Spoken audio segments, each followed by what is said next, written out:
በጣም አመሰግናለሁ እናመሰግናለን መልካም ምሽት ለተመልካቾቻችን መልካም አዳር ነው ማለት ያለብን ነው ምሽቷል solid jump but the red flag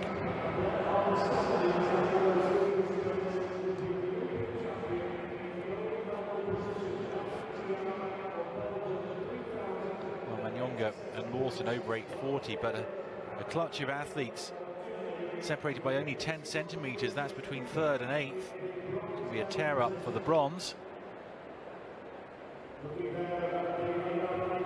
long jump an event of such fine margins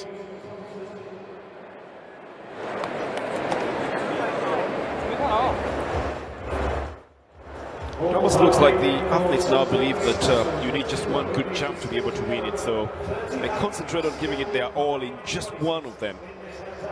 You don't know whether it deprives the fans of some good competition or not.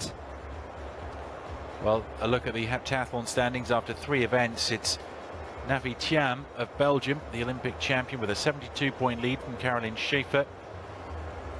Rodriguez of Cuba in the bronze medal position going into the 200, the last event of day 1. Still the long jump, javelin and 800 to come tomorrow. Nafi Thiam will go in the second of 4 heats here.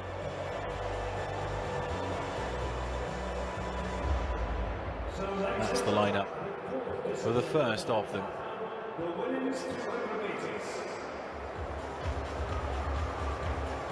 Well, these are seeded by speed, so we start with the slowest of the heptathletes and we'll finish with the quickest. ተመልካቾቻችን እንግዲህ ከመሰናበታችን በፊት የደስታ መልእክት መግለጫ አለ የኢፌዴሪ ጠቅላይ ሚኒስትር ኃይለ ማርያም ደሳለኝ እንደዚሁም የኢፌዴሪ ፕሬዝዳንት ዶክተር ሙላቱ ተሾመ ሴቶች 10,000 ሜትር የተገኘውን ድል በተመለከተ እንኳን ደስ አላችሁ የሚል መልእክት ለህዝቡ አስተላልፈዋል እኛ እንግዲህ ከወዲሁ እንሰናበት መልካም ምሽት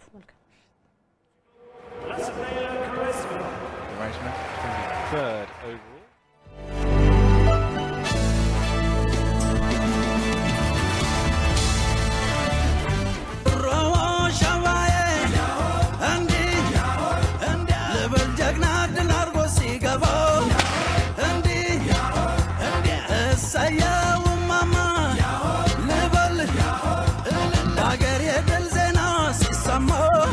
ለሀገራችሁ ያላችሁን ልዩ ፍቅርና ክብር የምታሳዩበት አጋጣሚ ይህ ነው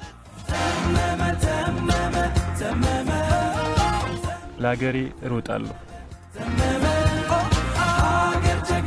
ለህዝቤ እሮጣለሁ እናንተ የጠንካራ ህዝብ ምስል ናችሁ በእናንተ ጉልበት ውስጥ ኢትዮጵያ አለች ታሪክ ስሩበት ህዝባችን ውለታችሁን በማይነጥፍ ፍቅር ይመልሳል እኔና መሰሎቼ የዚህ ፍቅር ሕያው ምስክር ነን ለኢትዮጵያ እሮጣለሁ መልካም እድል በለንደን በሚካሄደው የዓለም አትሌቲክስ ሻምፒዮና መልካም እድል ለአትሌቶቻችን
It's